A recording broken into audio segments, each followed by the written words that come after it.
Limiting reactant. Limiting reactant क्या चीज़ होती है? ऐसा रिएक्टेंट जो रिएक्शन की लिमिट बताए उसको लिमिटिंग रिएक्टेंट कहते हैं। नाम से तो यही जाहिर हो रहा है। अब भला कोई रिएक्टेंट कैसे बताएगा कि रिएक्शन की लिमिट क्या होगी? रिएक्शन की लिमिट से मतलब है कि रिएक्शन कितनी देर चलेगा। लिमिटिंग रिएक्टेंट वो रिएक्टेंट होता है जो रिएक्शन में पहले ख़त्म हो जाएगा। जब वो ख़त्म हो जाएगा तो रिएक्शन आगे नहीं बढ़ेगा, भले कितने भी रिएक्टेंट हो। मिसाल के तौर पर हमारे पास एक रिएक्शन है, यहाँ पर मैंने बैलेंस इक्वेशन दी है, तो उससे जाहिर हो रहा है कि इसमें रिएक्टेंट दो हैं। अब इस रिएक्शन में सोडियम का 1 मोल चाहिए और वाटर के 2 मोल चाहिए। ये बैलेंस इक्वेशन है। अगर मास के एतबार से देखें तो वाटर के 2 मोल में 36 ग्राम्स आते हैं और सोडियम के 2 मोल में 23 ग्राम्स आते हैं। अब इसका मतलब ये है कि परफेक्ट रिएक्शन होने के लिए सोडियम और वाटर का ये रेशो होना चाहिए। अगर सोडियम डबल हो जाता है, वाटर को भी डबल हो जाना चाहिए। सोडियम अगर 46 ग्राम्स हो जाता है, वाटर को भी 72 ग्राम्स हो जाना चाहिए। रेशो ये रहना चाहिए। इस सूरत में परफेक्ट रिएक्शन होगा। लेकिन अगर हम फर्ज कर लेते हैं कि सोडियम के 23 ग्राम्स हैं लेकिन वाटर के हमारे पास 100 ग्राम्स हैं, तो क्या सोडियम और वाटर आपस में परफेक्ट रिएक्शन करेंगे? ऐसा नहीं होगा, क्योंकि सोडियम के जो 23 ग्राम्स हैं सिर्फ और सिर्फ 100 में से 36 ग्राम वाटर के साथ रिएक्शन करेंगे। बाकी हमारे पास 64 ग्राम्स वाटर वैसा का वैसा रह जाएगा, ये रिएक्शन नहीं करेगा। वाटर बच जाएगा, ख़त्म हो जाएगा सोडियम। अगर सोडियम ख़त्म हो गया तो फिर चाहे वाटर कितना ही हो, रिएक्शन तो होगा ही नहीं, क्योंकि रिएक्शन के लिए दोनों चीज़ें चाहिए। मतलब सोडियम इस रिएक्शन में जब ख़त्म हो रहा है, रिएक्शन स्टॉप हो रहा है। तो जो पहले ख़त्म हो रहा है वो रिएक्शन की लिमिट बता रहा है, उसको कहेंगे लिमिटिंग रिएक्टेंट। और जो रह जा रहा है वो एक्सेस रिएक्टेंट है, यानी कि इजाफी रिएक्टेंट है।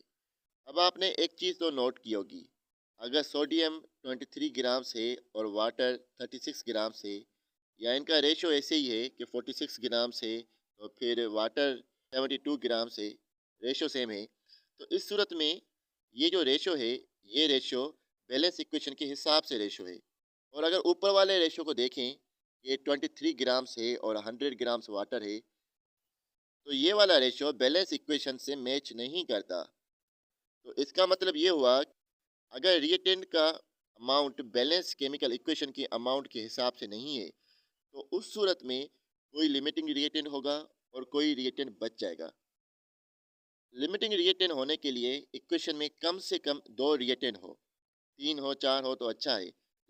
अगर एक रिएक्टेंट है तो पीछे कोई रिएक्टेंट बच नहीं जाएगा, रिएक्शन स्टॉप हो जाएगा इसी के ख़त्म होने से। अगर एक है तो वही ख़त्म हो जाएगा, रिएक्शन स्टॉप हो जाएगा। लिमिटिंग रिएक्टेंट की बात ऐसे रिएक्शन में आती है जिसमें मल्टीपल रिएक्टेंट होते हैं, जिसमें कोई रिएक्टेंट बच जाता है।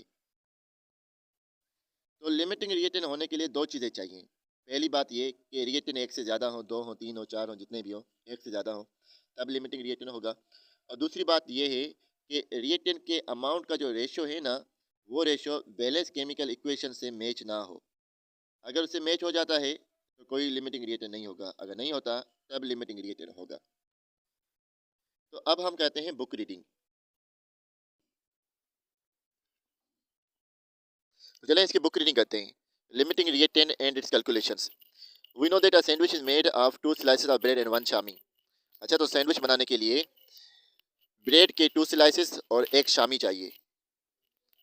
मतलब शामी कबाब और ब्रेड की जो स्लाइसेस हैं उनका रेशो 1:2 है। यानी कि जितना शामी होगा ब्रेड उससे डबल होगी। ब्रेड के मुकाबले में शामी आधा चाहिए। अगर आधा नहीं है तो उसका मतलब है वो कम है। अब आगे लिखा हुआ है कि suppose we have 20 slices of bread and 8 शामीज। सपोज करें हमारे पास ब्रेड के 20 स्लाइसेस हैं, शामी कितने चाहिए? 10 चाहिए, लेकिन हमारे पास 8 हैं, तो इनका रेशो क्या होना चाहिए था? 1:2 होना चाहिए था। तो 20 में से 16 स्लाइसेस जो हैं वो 8 शामी के साथ मिलकर 8 सैंडविच बन जाएंगे। 4 स्लाइसेस जो है ना वो बच जाएंगी। तो यहाँ पर ब्रेड जो है वो बच जाएगा, ख़त्म क्या हो जाएगा, शामी ख़त्म हो जाएगा। तो जो पहले ख़त्म हो गया वो लिमिटिंग रिएक्टेंट है और जो बच जाएगा वो एक्सेस रिएक्टेंट है। From this quantity we will be able to make only 8 sandwiches. तो अब जो है ना हम सिर्फ 8 सैंडविच बना सकते हैं। 10 4 slices of bread will be left over. तो इसका मतलब ये है ब्रेड की 4 स्लाइसेस और रह जाएंगे। The available quantity of Shami limit the number of sandwiches. तो जो शामी का अमाउंट है वो लिमिट बता रहा है सैंडविच कितने बनेंगे। ठीक इसी तरीके से ये समझ लें शामी लिमिटिंग रिएक्टेंट है। The similar situation occurs in many irreversible chemical reactions where one reactant is often completely used while some amount of other reactant remains unreacted। सबसे पहले जो केमिकल रिएक्शन की बात हो रही है वो इरिवर्सिबल केमिकल रिएक्शंस हैं। इरिवर्सिबल केमिकल रिएक्शन क्या होते हैं, इंट्रोडक्शन की वीडियो में हमने डिस्कस किया था। अगर आपको ये कंफ्यूजिंग लग रहा है तो इसको कट कर दें, बस इसको केमिकल रिएक्शंस पढ़ लें। सेम सिचुएशन हमारे केमिकल रिएक्शंस में होती हैं जहाँ पर आमतौर पर एक रिएक्टेंट इस्तेमाल हो जाता है और दूसरे रिएक्टेंट का कुछ अमाउंट रह जाता है। The reactant which is entirely consumed first during chemical reaction is called limiting reactant और लिमिटिंग रिएजेंट। ऐसा रिएक्टेंट जो कंप्लीटली कंज्यूम हो जाता है, ऐसा रिएक्टेंट जो केमिकल रिएक्शन में पहले मुकम्मल तौर पर कंज्यूम हो जाए, ख़त्म हो जाए, उसको लिमिटिंग रिएक्टेंट यहाँ पे लिमिटिंग रिएजेंट भी कहते हैं। हमने ये पहले ही डिस्कस कर लिया था। तो ये डेफिनेशन है, इसको आप पढ़ लीजिएगा। The reactant that is not completely consume is often referred as excess reactant. अच्छा, जो दूसरा रिएक्टेंट जो कम्प्लीटली कंज्यूम नहीं होता उसको आमतौर पर एक्सेस रिएक्टेंट कहते हैं। तो एक्सेस रिएक्टेंट की भी डेफिनेशन हो गई। अब आगे लिमिटिंग रिएक्टेंट हम कैलकुलेशन से कैसे मालूम करेंगे उसके हिसाब से डेफिनेशन बताई गई है।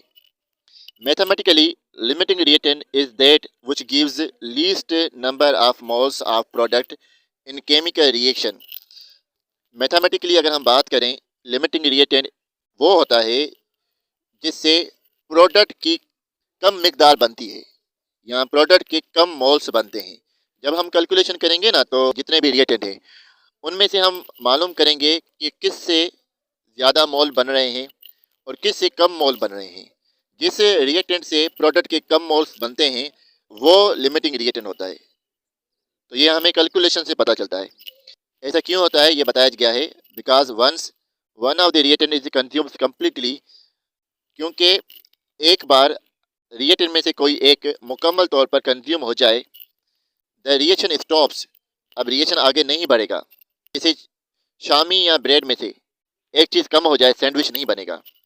Consider the formation of water from hydrogen gas and oxygen gas in the following balance equation. तो कह रहे हैं कि ये रिएक्शन आपके सामने लिखा हुआ है, अब उसमें से आप देखें वाटर बन रहा है। इससे ये ज़ाहिर हो रहा है कि वाटर के 2 मोल बनाने के लिए हाइड्रोजन के 2 मोल और ऑक्सीजन का 1 मोल चाहिए। If we start the reaction by taking 2 moles of hydrogen and 2 moles of oxygen, अगर हम हाइड्रोजन के 2 मोल रखते हैं और ऑक्सीजन के भी 2 मोल रखते हैं, it will be noted that hydrogen is consumed earlier and stop the reaction while oxygen left behind। Hydrogen का जो अमाउंट है ऑक्सीजन का अमाउंट उससे आधा होना चाहिए। हाइड्रोजन 2 मोल है तो ऑक्सीजन 1 मोल होना चाहिए, लेकिन ऑक्सीजन यहाँ पे 2 मोल है तो 1 मोल ऑक्सीजन का बच जाएगा, हाइड्रोजन खत्म हो जाएंगे। Thus hydrogen is considered as limiting reactant and oxygen is identified as excess reactant. तो इसलिए हाइड्रोजन को लिमिटिंग रिएक्टेंट कहा जाता है और ऑक्सीजन को एक्सेस रिएक्टेंट कहा जाता है।